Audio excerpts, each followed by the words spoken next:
అందరూ ఎలా ఉన్నారు? బాగున్నారా? ఈరోజు అయితే నేను డబుల్ కా మీఠా చేస్తున్నాను. నాకు కామెంట్ చేశారు డబుల్ కా మీఠా చేయొచ్చు కదా అండి అని. డబుల్ కా మీఠా అయితే చేస్తున్నాను. దీనికోసము మిల్క్ బ్రెడ్ తీసుకోవాలి. ఫ్రెష్గా ఉండాలి బ్రెడ్ అనేది. మిల్క్ బ్రెడ్ తీసుకోవాలి.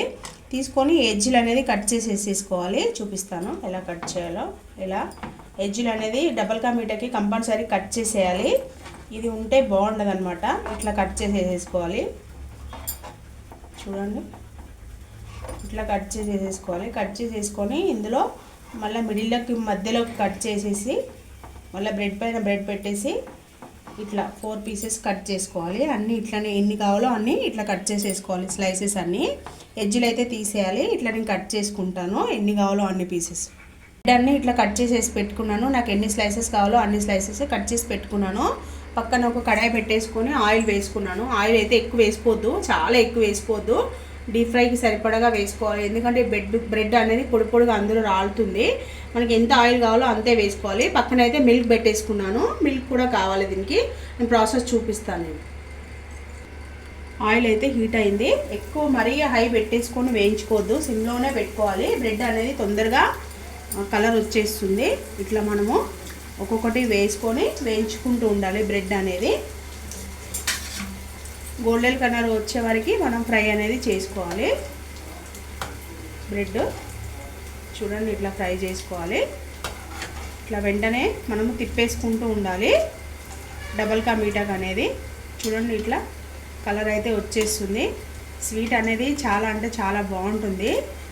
మనం పెట్టుకొని ఫ్రిడ్జ్లో కూడా పెట్టుకొని కూడా తినొచ్చు. ఒక 2-3 రోజులు స్టోరేజ్ కూడా పెట్టుకొని కూడా మనం తినొచ్చు. అప్పుడప్పుడు ఈవినింగ్ స్నాక్ లాగా అట్లా ఫ్రిడ్జ్లో పెట్టుకొని తింటే చాలా అంటే చాలా బాగుంటుంది.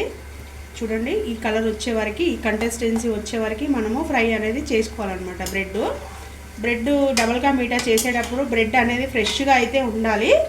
ఫ్రెష్గా ఉంటే బాగుంటుంది, టేస్ట్ అనేది బాగుంటుంది అన్నమాట. చూడండి ఇంత సరిపోతుంది.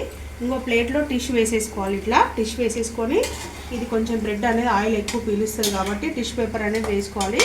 టిష్యూ వేసేసుకుంటే ఈ ఆయిల్ అనేది టిష్యూ పేపర్ అంతా లాగేసుకుంటుంది అనమాట. ఇట్లా అన్నీ మనము ఇట్లా వేయించేసుకొని తీసేసుకోవాలి. బ్రెడ్ అనేది టిష్యూ పేపర్లో వేసేసుకోవాలి.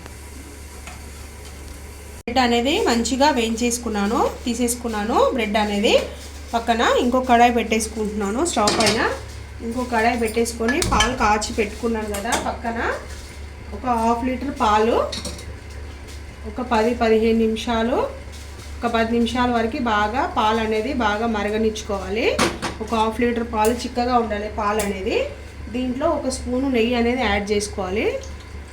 ఈ మిల్క్లో ఒక స్పూన్ నెయ్యి అనేది యాడ్ చేసుకోవాలి. ఒక 5 నిమిషాలు 10 నిమిషాలు అయితే పాలు అయితే బాగా చిక్కగా అయ్యే వరకు మరగనిద్దాం మనం పాలు అనేది. మిల్క్ అనేది చాలా వరకు మరిగింది. ఇప్పుడు నేను షుగర్ యాడ్ చేస్తున్నాను.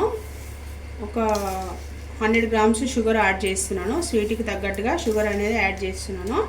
ఈ షుగర్ కూడా మంచిగా మెల్ట్ అవ్వాలి. ఒక చిన్న పించ్ ఫుడ్ కలర్ అనేది యాడ్ చేస్తున్నాను. ఇది ఆప్షనల్ మాత్రమే, కలర్ కోసము. సాఫ్రాన్ ఉంటే సాఫ్రాన్ కూడా వేసుకోవచ్చు. సాఫ్రాన్ నా దగ్గర లేదు కాబట్టి ఫుడ్ కలర్ అనేది యాడ్ చేస్తున్నాను. చూడండి జస్ట్ ఒక పించ్ మాత్రమే. ఇంకొక 2 నిమిషాలు అనేది బాగా మరగనిచ్చుకోవాలి. ఇంకొక 2 నిమిషాలు మరిగాక చూద్దాం మనం. చూడండి పాలు అనేది చాలా వరకు మరిగిపోయినాయి. ఒక 20 వరకు జీడిపప్పులు అనేది వేసేయాలి. ఒక 20 వరకు. ఇందులో కిస్మిస్ కూడా వేసుకోవచ్చు, కానీ కిస్మిస్ అయితే మాకు నచ్చదు కాబట్టి మేము వేసుకోవట్లేదు. ఇప్పుడు బ్రెడ్ స్లైసెస్ ఉన్నాయి కదా, ఇవన్నీ కూడా ఇందులో వేసేసుకోవాలి. బ్రెడ్ స్లైసెస్ అనేది ఒక్కొక్కటి ఇట్లా వేసేసుకోవాలి. మిల్క్ అనేది బాగా మంచిగా అబ్జర్వ్ అనేది చేసేసుకుంటుంది. వేసేసుకొని ఒక 3 మినిట్స్ 4 మినిట్స్ ఉంచాక మనము సర్వింగ్ బౌల్లోకి తీసేసుకుంటే డబుల్ కా మీఠా అనేది రెడీ అయిపోతుంది. చూడండి ఇట్లా వేసేసుకోవాలి. అన్నీ ఇట్లనే వేసేసుకోవాలి. చూడండి ఈ కన్సిస్టెన్సీ వచ్చాక మనం స్టవ్ అనేది ఆఫ్ చేసేసుకోవాలి. సరిపోతుంది. స్టవ్ ఆఫ్ చేసుకొని ఒక 2-3 నిమిషాలు అనేది వదిలేయాలి. వదిలేస్తే మంచిగా ఈ మిల్క్ అంతా కూడా పీల్ చేసుకుంటుంది అనమాట. షుగరు, మిల్క్, నెయ్యి అంతా కూడా పీల్ చేసుకుంటుంది. పీల్ చేసుకున్నాక నేనైతే ఇప్పుడు స్టవ్ ఆఫ్ చేసేస్తున్నాను. ఒక 3 నిమిషాల తర్వాత చూద్దాం మనం. స్టవ్ అయితే ఆఫ్ చేసేసాను. సర్వింగ్ బౌల్లోకి అయితే తీసేసుకుంటున్నాను. ఎంత స్పాంజీ లాగా అయింది చూడండి. మనం వేసేసి మిల్క్లో వేసాక అంత కలపకూడదు, కలిపితే అంత పేస్ట్ అయిపోతుంది. ఇట్లా మంచిగా ఉండాలి, ఇట్లా ఇట్లా అనేది ఇట్లా ఉండాలి. ఇట్లా ఉంటేనే మనకి తినడానికి కూడా దానికి బాగుంటుంది అనమాట. స్లైసెస్ లాగే ఉండాలన్నమాట. అట్లా అయితే బాగుంటుంది. చూడండి నేను ఎంత స్లైసెస్లా ఎలా కట్ చేశానో అలాగే ఉంది. సర్వింగ్ బౌల్లోకి అయితే మొత్తం తీసేసుకుంటున్నాను. చూడండి ఫ్రెండ్స్, ఎంతో టేస్టీగా ఉండే డబుల్ కా మీఠా అయితే రెడీ అయిపోయింది. ఇది ఒక 1 అవర్ ఫ్రిడ్జ్లో పెట్టేసి తింటే చాలా జ్యూసీగా ఉంటుంది. ఓకేనా ఫ్రెండ్స్, ఈ వీడియో కనుక మీకు నచ్చినట్టయితే లైక్ చేయండి, షేర్ చేయండి, నా ఛానల్ సబ్స్క్రైబ్ చేయండి. ఎవరైనా కొత్తగా ఛానల్ చూసిన వాళ్ళైతే ఛానల్ అయితే సబ్స్క్రైబ్ అయితే చేసుకోండి. ప్రతి ఒక్క వీడియోకి అయితే లైక్ అయితే చేయండి. ఓకేనా ఫ్రెండ్స్, బాయ్ బాయ్.